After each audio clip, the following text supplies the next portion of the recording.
하나님 말씀 사도행전 23장 11절 말씀. 그날 밤에 주께서 바울 곁에 서서 이르시되 담대하라. 내가 예루살렘에서 나의 일을 증언한 것 같이 로마에서도 증언하여야 하리라 하시니라. 아멘. 역사의 길이 남을 만한 닭과 돼지의 대화가 있습니다. 닭과 돼지 그 주인을 사랑하던 그 친구가 주인 생일이 돼서 맛있는 요리를 해드리겠다고 하자 닭이 제안합니다. 돼지야, 우리 주인 어른을 위해서 햄 들어간 계란찜 해드리자. 그래서 돼지가 기겁을 하면서 그건 안 돼 그랬습니다. 너야 계란 몇 개 내놓으면 되지만 나는 내 살점을 떼내야 되잖아.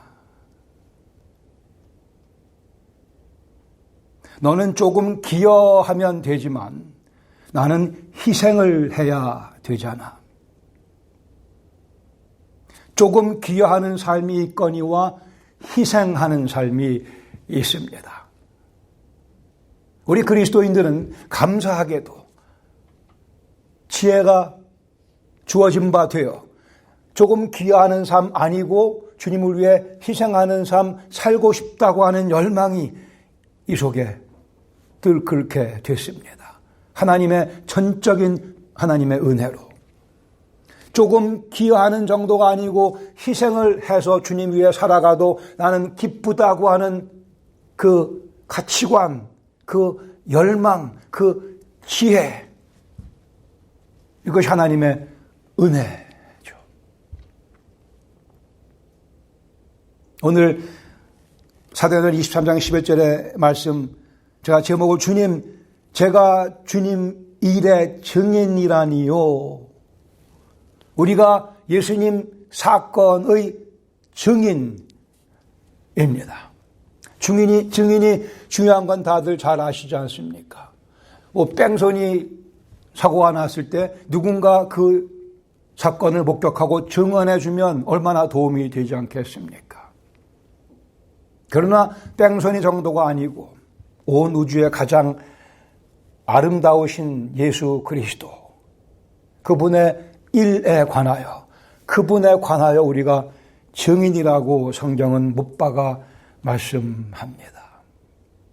얼마나 감사하고 영광스러운 타이틀인지요. 나는 예수 그리스도의 증인입니다. 예수님께서 나의 생명이시오, 나의 기쁨이시오, 나의 삶의 목적이시고 내 인생의 주인이시라면 조금의 기여가 아닌 주께서 받아만 주신다면 희생을 드리고 싶은 그 논리가 진리이며 우리 삶의 현실이기를 간절히 바랍니다. 때로는 희생도 드리며, 아니 적잖이 희생을 드리며, 그러나 감사하게도 그 희생을 드릴 때에 아까운 마음이 아니고 억지로 함이 아니고 그리 희생을 드리고 났더니 주께서 나 같은 사람의 희생도 받아주셨구나라고 하는 그런 감격이 솟구쳐 오르는 기적적인 삶, 이것을 우리는 그리스도를 믿고 살아가는 삶이라 얘기합니다. 성경 역사를 보시면 하나님께서는 사람을 사용하셔서 다른 사람들을 구원하십니다. 굳이 예외가 있다면 아담과 하와의 경우는 하나님께서 직접 전도하셨으면 전도하셨겠죠. 내가 너희 하나님이라 그들이 알았으니까. 아브라함의 경우도 드문 예외 중에 하나 아닌가. 하나님께서 아브라함을 직접 찾아가셔서, 아브라함이 하나님 찾은 것도 아니고 누가 하나님을 아브라함에게 소개해 준 것도 아니고 하나님이 직접 가셔서 아브라함을 갈대아 우르에서 불러내시며 당신의 일을 시작하셨던 그 일. 글쎄요, 사울, 다메섹으로 가던 사울, 그 앞에 부활하신 승천하신 그리스도가 나타나셔서 사울아 사울아 그를 불러 구원해 주십니다. 그러나 그 과정에도 아나니아라고 하는 그리스도의 제자가 사용되며 그 사울을 이방인을 위한 사도 바울로 변화시키는 일을 행하시는 것을 봅니다.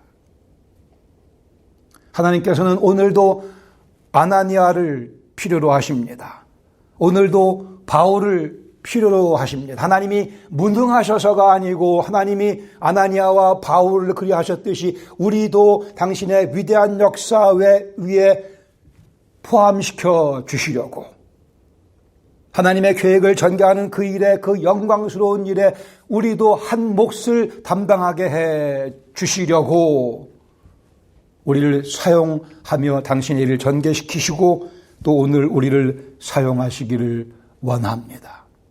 미련한 피조물들은 때로는 주님의 그러한 목적을 다 깨닫지 못하고 부담으로 생각하며 뒷걸음질 치는 경우가 있습니다. 그러나 지혜로운 우리는 하나님께서 우리를 증인으로 사용하신다고 한다면 주님 저를 좀 써주시옵소서.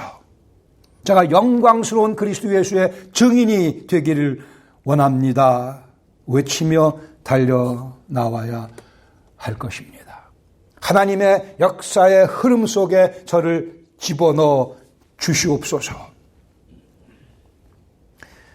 사도행전 23장에 있는 사건의 배경을 먼저 보시면 그날 밤에라고 되어 있습니다. 그날 밤 그 낮에 어떤 일이 벌어졌는고 하면 예루살렘에서 사도 바울이 그리스도를 증거합니다. 오늘날까지 나는 범사의 양심을 따라 하나님을 섬겼노라. 당신들 유대인들 하나님을 섬긴다고 하면서 왜 내가 증거하는 복음에 반기를 드는가. 그는 담대하게 선포합니다. 대제사장 아나니아가 사람을 시켜서 바울의 입을 치게 만듭니다. 그러나 바울은 입을 다물지 않습니다. 계속 얘기합니다. 거기 바리새인과 사두개인들이 섞여 있는 것을 보고 바울은 선포하기를 죽은 자의 소망 곧 부활에 관해서 역설을 합니다.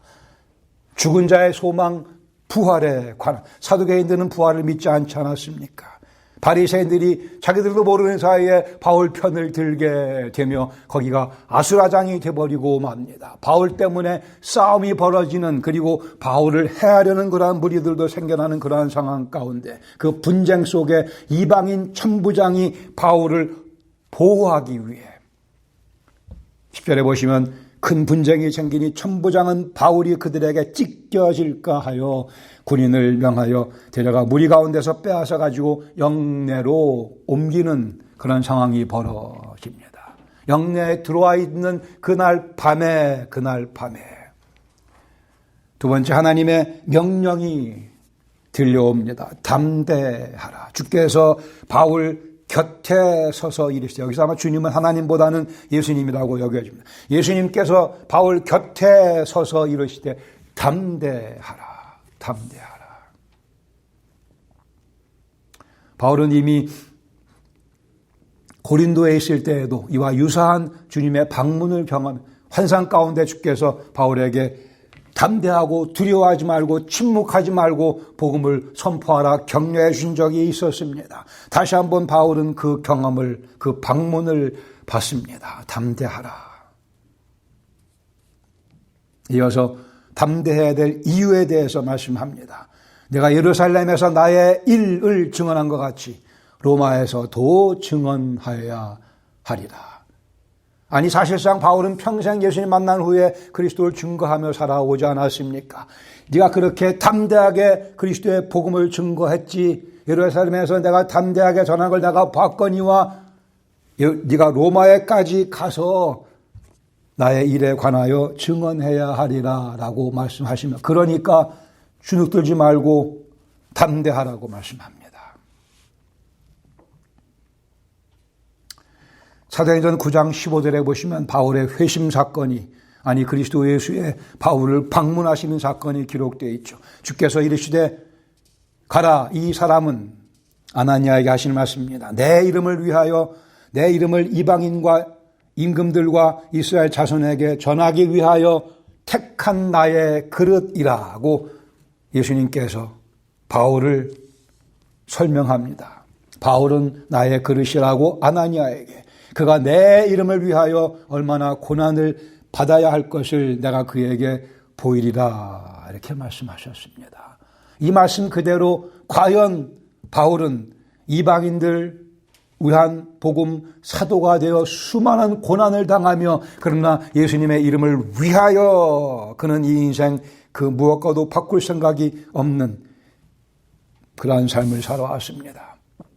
사도행 1장 8절에 있는 말씀과 같이 예루살렘과 온 유대와 사마리아와 땅 끝까지 이르러 내 증인이 되라고 하신 그 말씀, 누가의 입장에서는 사도 바울이 그 말씀을 성취한다고 보고 있습니다. 바울이 로마에까지 가야 되는 그 당시의 세상의 끝으로 여겨졌던 모든 세상 중심이었던 로마에까지 바울이 가야 되는, 그렇게 해서 1장 8절의 말씀이 성취되는 그 일에 바울이 사용되고 있고, 예수님께서 담대하라, 너는 로마에 가서 복음을 증거해야 되리라 라고 말씀합니다. 나의 계획에는 변함이 없으니 너는 담대하고 로마에 가야 한다.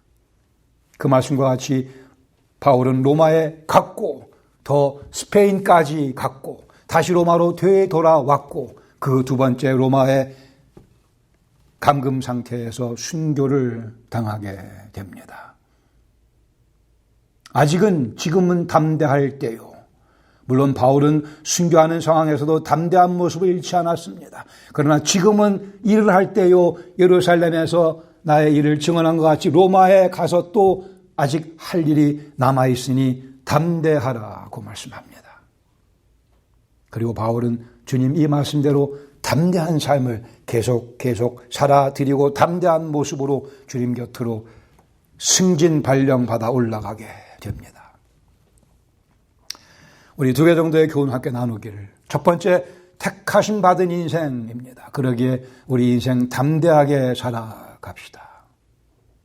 우리 인생 그리스도의 복음을 위하여 담대하게 살아가십시다. 그리스도의 복음을 위해 살려고 하면 바울과 같이 이런저런 공격을 당하게 마련입니다. 세상과 친구가 돼서 사탄의 종이 되어 살아가면 반대가 확 줄어듭니다. 내 속에 있는 옛사람의 욕심대로 살아가다 보면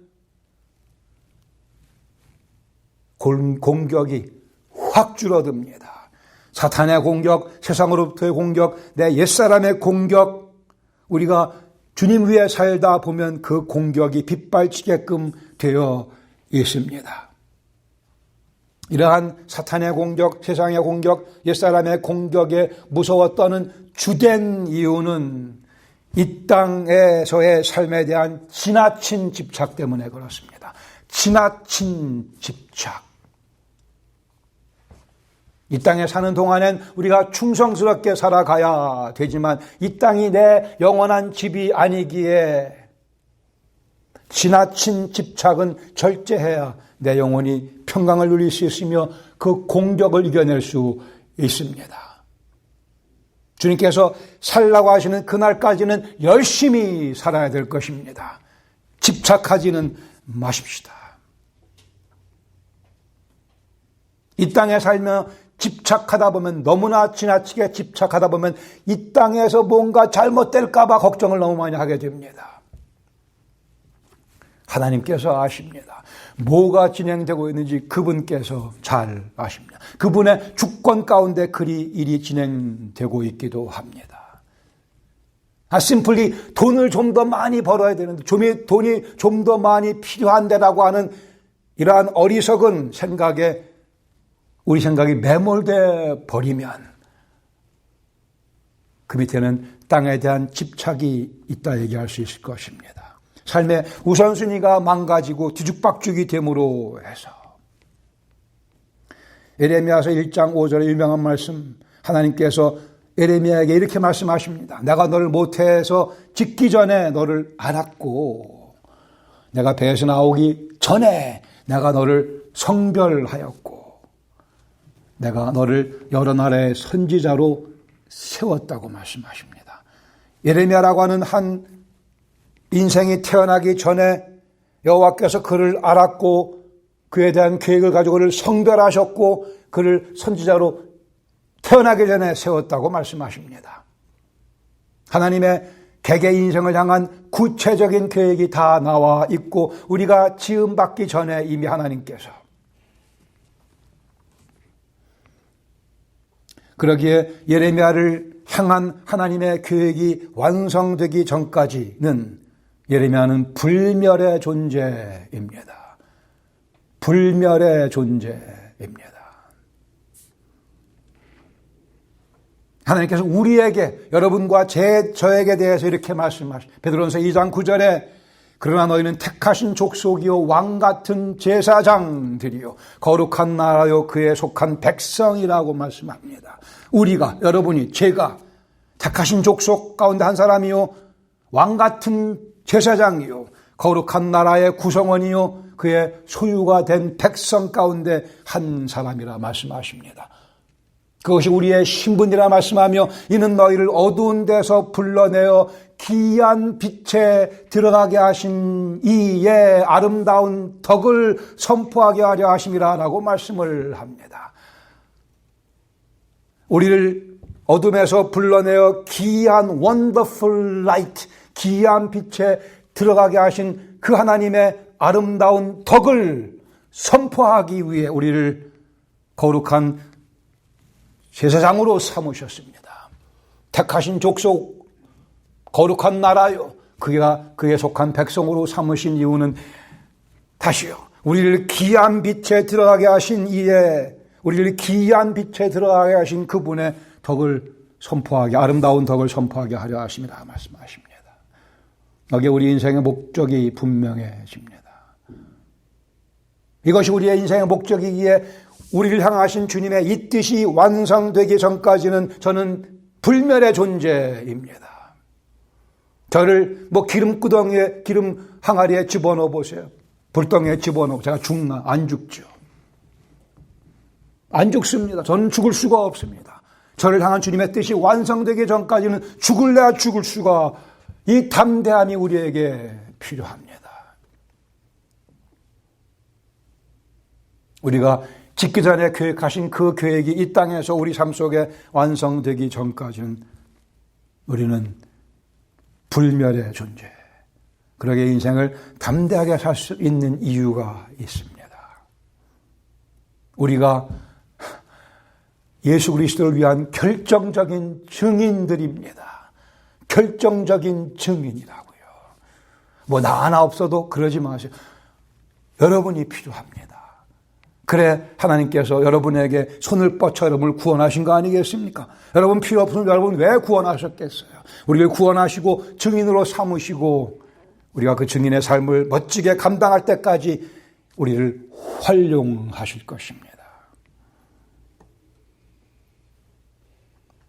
우리가 주님을 이를 위한 결정적인 증인, 선포자, 이 사명에 대한 자각이 아침마다 새로워지기를 원합니다. 아침마다 그렇지, 내가 우리를 그 기이한 빛에 들어가게 하신 이의 아름다운 덕을 선포해야지. 그래서 침대에서 우리가 일어나는 겁니다. 그래서 일터로 나가는 거 아니겠습니까? 그래서 아침을 먹기 시작하는 거 아니겠습니까? 하나님의 아름다운 덕을 선포하기 위하여. 인생 그 목적이 분명하기에 담대하게 살아가십니다. 구질구질하게 살지 마시고 세련되게, 멋있게, 겸손한 자부심을 가지고 내가 결정적인 증인이에요. 그렇습니다. 결정적인 증인입니다. 그러기에 두 번째, 예루살렘에서 로마로 가고 있는가 확인하십시다. 나는 지금 예루살렘에서 로마로 가고 있는가? 바울처럼 이미 예루살렘 다 다녀오셨죠. 그리스도의 복음을 다 전해보지 않으셨습니까? 예수님 믿고 난 후에 여러 번, 수십 번 그 이상 예수님이 부활의 주님이신 것을 증거하고 전도해 보셨으면 그것이 예루살렘에서의 삶입니다. 내가 예루살렘에서 나의 일을 증언한 것 같이 로마로 가야 하리라. 예루살렘에서의 경험을 밑바탕으로 하면 이제 로마로 가서 또 복음을 전해야 되는 우리의 사명이 거기에 놓여져 있습니다. 이제 또 다른 영혼에게 복음을 증거하기 위해. 예루살렘에서 잘했는데 로마로 미적미적 가지 않는 분들이 있어요. 예루살렘에서는 멋지게 했는데 주님께서 우리 곁에 서서 담대하라고 말씀하십니다. 로마로 가야지. 로마로 가야지. 네, 가겠습니다. 로마로 발걸음을 옮기는 우리의 모습이 되기를 간절히 원합니다. 인생은 그리스도인의 인생은 그리스도를 믿고 난 다음부터 그리스도의 인생은 예루살렘과 로마 사이에서라고 정의할 수도 있을 것입니다. 어제는 예루살렘에서 또 내일은 로마에서 또 예루살렘에 가서 또 로마에 가서 다시요 성경 역사 가운데 하나님께서 다른 영혼을 한 영혼을 구원하시기 위해 거의 예외 없이 다른 영혼들을 사용하시며 그 사람들 우리가 증인이라 부르기도 하며 그리스도의 제자라 부르기도 하며 그것이 바로 우리의 모습. 오늘도 우리를 사용하셔서 다른 누군가를 구원하기를 원하십니다. 우리가 21세기의 아나니아가 돼서 사울을 도와야 될 것이며 우리가 21세기의 바울이 돼서 예루살렘과 로마를 왔다 갔다 하며 복음을 증거해야 할 것입니다. 우리 예수님께서는 이 땅에 오셔서 당신 스스로에 대해서 증언하셨습니다. 그 사실을 아시죠? 예수님이 오신 이유는 하나님의 계시를 알려주시기 위해서, 근데 그 계시의 가장 중심적인 정수에 해당하는 내용은 예수 그리스도 당신이셨기 때문에 예수님께서는 오셔서 당신을 소개하신 겁니다. 스스로에 대해 증인이 되신 겁니다. 나는 생명의 떡이라 말씀하셨습니다. 오병이어의 기적을 베푸시고는 그러나 나는 생명의 떡이고 내 살을 먹는 것이 더 중요하다 말씀하셨습니다. 우리 주님 칭찬하셨고 이제 우리로 하여금 예수님이 생명의 떡이라고 외치라고 부탁하십니다. 우리가 그 떡을 먹고 우리 영혼이 배부른 모습을 보여줘야만 증인이 될 수 있습니다.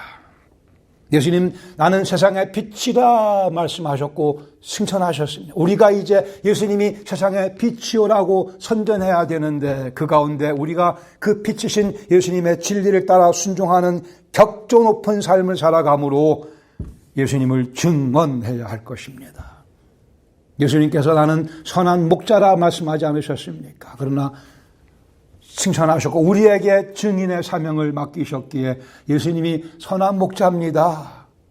내가 그 선한 목자를 따라가며 내 인격이 그 선한 목자를 닮아가는 모습을 증거로 물증으로 제시하며 증인의 삶을 살아가야 될 것입니다. 나는 부활이요 생명이니 말씀하신 예수님. 우리가 부활의 주님 순종하며 그 생명력이 내 속에서 나타나는 모습을 보여줌으로 해서 증인의 사명을 감당해야 할 것입니다.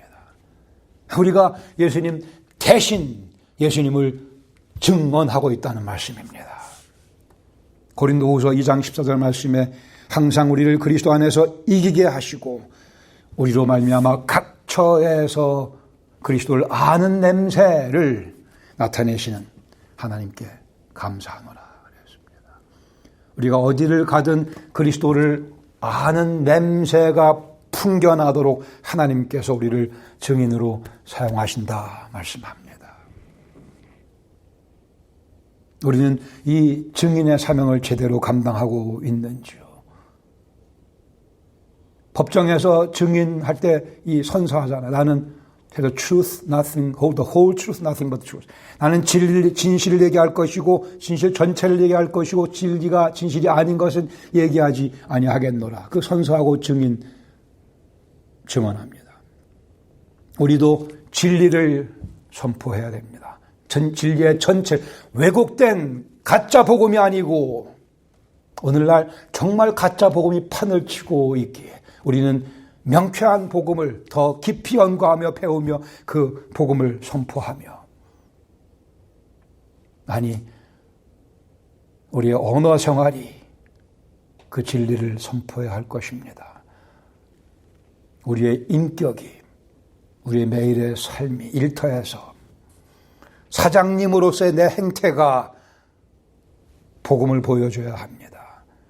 종업원으로서의 내 모습이 그리스도의 진리됨을 보여줘야 합니다. 각 처에서, 예배당 안에서가 아니고 각 처에서 그리스도를 아는 냄새를 나타나게 하시는 하나님. 뭐 쉬운 일이 아닙니다. 아니 어려운 일도 아닙니다. 불가능한 일입니다. 오직 나에게 이김을 주시는 하나님 안에서 가능합니다. 그리스도 안에서 이기게 하시며 그리스도를 아는 냄새를 나타나게 각처에서 나타나게 하시는 하나님께 감사하노라. 그 사실 아세요? 목사가 좀 쉽습니다. 이면에 있어서는. 뭐 꼭 그렇지도 않지만 여러분은 일터에서 싸우셔야 됩니다. 저는 후방에서 여러분을 위해서 기도합니다. 그냥 후방 지원. 여러분 전선에 나가서 싸우세요. 각처에서 그리스도를 아는 냄새를 나타내시길 바랍니다. 아까 우리 불렀던 찬송, 저 멀리 뵈는 나의 시온성, 거룩한 곳 아버지 집. 오늘은 이곳, 내일은 저곳, 주 복음 전하리. 제가 정말 스물도 안 됐을 때 많이 불렀고 소명을 받고 눈물을 흘리며 많이 불렀던, 사실 뭔지도 모르고 불렀어요. 그냥 가사가 좋은 것 같아서. 오늘은 이곳, 내일은 저곳, 주 복음 전하리. 내 고생하는 모든 일들을 주께서 아시리. 빈들이나 사막에서 이 몸이 곤할지라도 오 내 주 예수 날 사랑하사 날 지켜. 사실 저는 고생 별로 안 했습니다. 복음을 위해서. 빈들에 간 적도 없고요. 사막에 간 적도 없고요. 한국과 미국 편안한 곳에서. 제가 목회했던 교회는 다 성도들이 훌륭해서 성도들이 저를 섬겨줬던 그러한 교회입니다.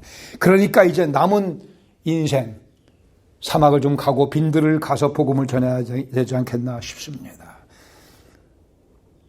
오늘은 예루살렘, 내일은 로마에 가서 복음을 전해야 합니다. 여러분 가운데도 젊었을 때 이 찬송 많이 부르실 분이 계셨을 것 같은데 다시 젊어질 필요가 있을 겁니다.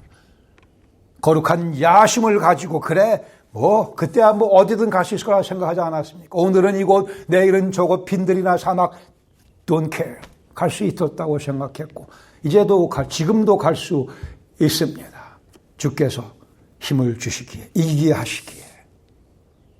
잠언 19장 17절에 이렇게 말씀합니다. 가난한 자를 불쌍히 여기는 것은 여호와께 꾸어 드리는 것이니 그의 선행을 하나님께서 갚아 주시리라.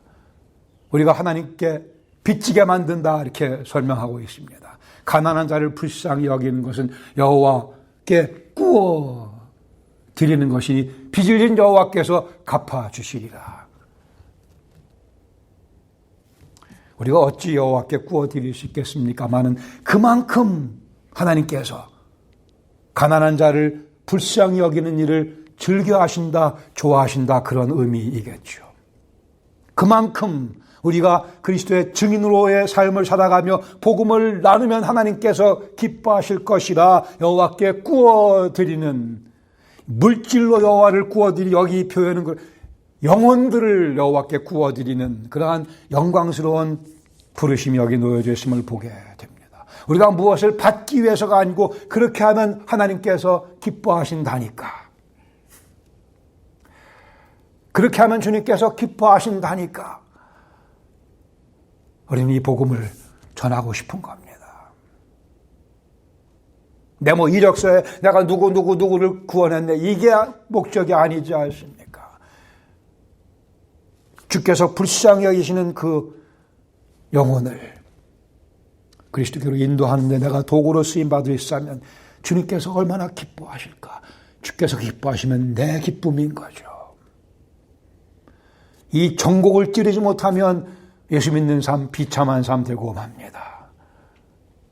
여호와께서 기뻐하시는 것이 내 기쁨이 되지 못한다면, 그 기쁨을 놓치고 살아간다면 글쎄요.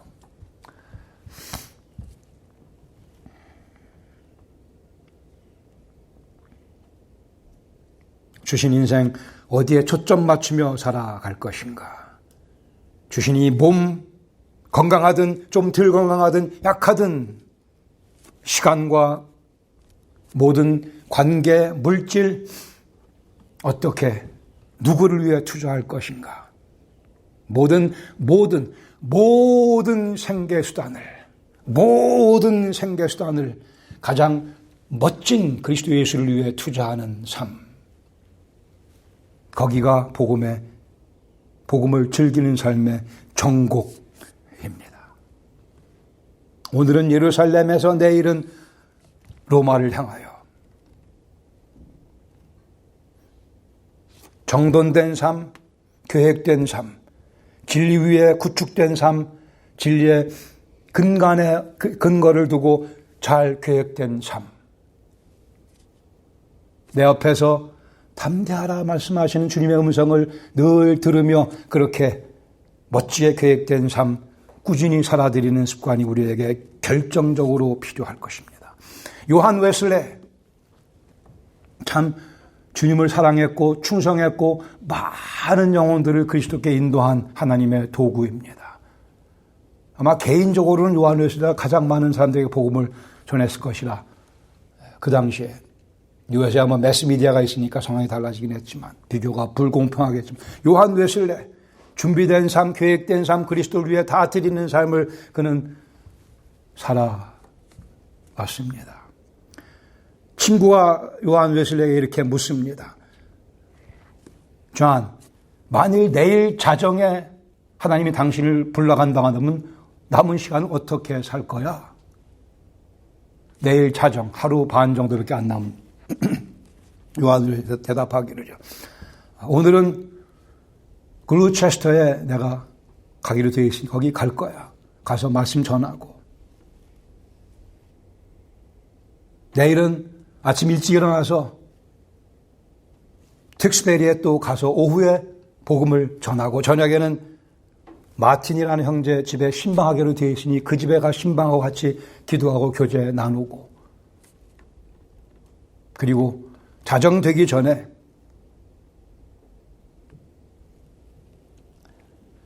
아버지께 모든 것을 맡기고 잠자리에 들 거야. 그리고 나면 하늘에서 눈을 뜨겠지. 하늘에서 눈을 뜨겠지. 준비된 삶, 계획된 삶, 어디로 가고 있는지 아는 삶, 왜 사는지 아는 삶, 누구를 위해 사는지 아는 삶, 사탄에게 뺏기지 않는, 세상에 뺏기지 않는, 옛사람에 뺏기지 않는 삶, 주님께 철저하게 투자된 삶. 오늘은 예루살렘, 내일은 로마에 그리스도의 일을 증언하는 삶. 하늘아버지께 기도드리고 잠자리에 들 거야. 그리고 눈을 뜨면 자네가 말한 대로 한다면 눈을 뜨면 하늘이겠지. 주님께서 물으십니다. 어디로 가고 있느냐? 우리의 답입니다. 지금 예루살렘에서 로마로 가고 있습니다. 기도하겠습니다. 어디 계십니까? 어디로 가고 계십니까? 왜 가고 계십니까? 왜 땀 흘리며 살아가십니까? 우리에게는 감사하게도 명쾌한 답이 있지 않습니까? 혹 어제 실패했다고 해서 포기하셔서는 안 될 것입니다. 다시 예루살렘으로 가면 되고 다시 로마를 향한 발걸음을 재개해야 할 것입니다. 계획된 삶, 내일 자정에 부르신다면 계획 수정하지 않고 계속 살다가 잠자리에 들고 눈을 뜨면 하늘이라고 하는 이 복음의 약속에 우리의 인생을 다 내던지고 그 약속을 위해서 살아갈 수 있기를 원합니다. 주님께서 우리 곁에서 말씀하심을 감사합니다. 담대하라. 내가 예루살렘에서 나의 일에 관해 증언한 것 같이 로마에 가서도 그리하리라 말씀하시는 주님.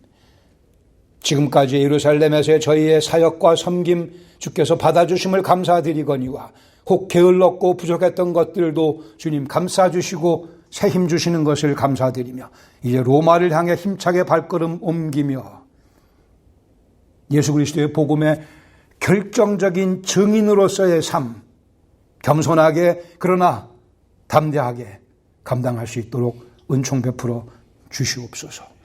주의 영혼들을 바라볼 때 주님 얼굴이 생각나게 하시고 내가 결정적인 증인인 것을 상기하며 용기를 내어 겸손하게 온유함으로 복음을 나누는 참된 그리스도의 제자의 삶 살아가게 하시옵소서.